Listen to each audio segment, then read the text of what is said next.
Allez, on commence par qui? Bonjour William, bonjour à tous. Dans les dernières nouvelles d'Alsace, Pascal Coquille, l'éditorialiste du jour, joue les Miss Météo. Il parle de ce grand ciel bleu qui accompagne les premiers pas d'Emmanuel Macron. Un grand ciel bleu dans lequel traîne tout de même un nuage d'altitude, pas encore l'un de ces cumulonimbus qui annonce un changement de temps. En tout cas, c'est un nuage qui grossit à vue d'œil et il n'est qu'à voir les unes et le ton de la presse ce matin à propos de Richard Ferrand pour se convaincre qu'on va plutôt vers l'orage que vers l'éclaircie. Dès hier après-midi, Le Monde parlait de mélange des genres. Ce matin, le Canard enchaîné en remet une couche en soulignant que dans l'affaire, il n'est pas question de dépenses d'argent public, mais de dépenses d'argent des mutualistes. On ne va pas refaire toute l'histoire ici. En résumé, rien d'illégal, rien d'hyper moral non plus, mais un ministre devenu encombrant pour Emmanuel Macron, lequel s'en serait sans doute déjà débarrassé s'il ne lui devait pas beaucoup. Richard Ferrand, c'est l'homme qui a donné corps à l'ambition du nouveau président de la République, écrit Frédéric Vizard dans Le Parisien. Et si Emmanuel Macron lui maintient sa confiance, c'est sans doute pour le remercier du travail accompli, mais il court le risque de gripper d'entrée son projet politique, termine l'éditorialiste. Alors le ton est beaucoup plus véhément du côté de Libération. Faites ce que je dis, pas ce que je fais. Titre le journal dont le patron Laurent Geoffrin affiche une forme d'agacement.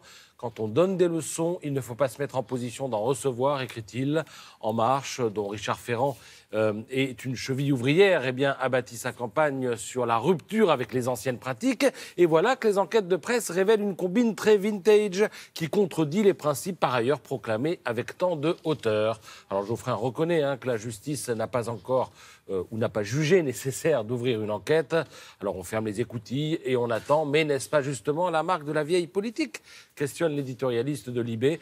Cependant que du côté de l'humanité, ça canarde pas mal non plus. Les 12 coups de minuit ont sonné pour Emmanuel Macron. En moins d'un mois, le climat délétère de la campagne présidentielle a rattrapé la vie politique française, écrit pour sa part Maude Vergnol dans son édito. Alors, climat délétère, affaire, suspicion, ces mots tournent en boucle depuis quelques jours et tombent au pire moment pour Emmanuel Macron qui voulait ouvrir les festivités de son mandat par une belle loi sur la moralisation de la vie politique. Tout l'enjeu pour Emmanuel Macron est que cette loi soit perçue comme un tournant, comme une révolution dans la vie politique, explique Guillaume Tabar dans Le Figaro.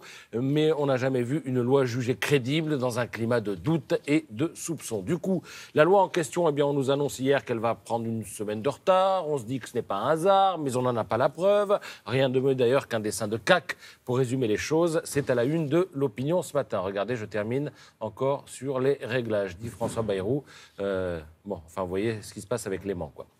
Ce qui est vrai, c'est que c'est assez bizarre, le climat en ce moment. La presse allume, la justice n'est pas convaincue, le ministre se défend avec une sorte de nonchalance un peu étonnante. Et au final, je crois que c'est Cécile Cornudet dans Les Échos qui en donne les clés de ce climat. Elle écrit ceci, l'affaire est un peu technique, Richard Ferrand n'est pas hyper connu, Emmanuel Macron n'apparaît pas touché personnellement, les sondages ne bougent pas pour l'instant, alors on ne change rien, en tout cas jusqu'aux législatives. Des législatives qui, si l'on en croit les sondages, pourraient donner aux macronistes la majorité absolue. Alors, affaire, pas affaire, grosse affaire, petite affaire, c'est l'électeur qui va nous le dire dans un peu plus de 2 semaines. Merci, à tout à l'heure.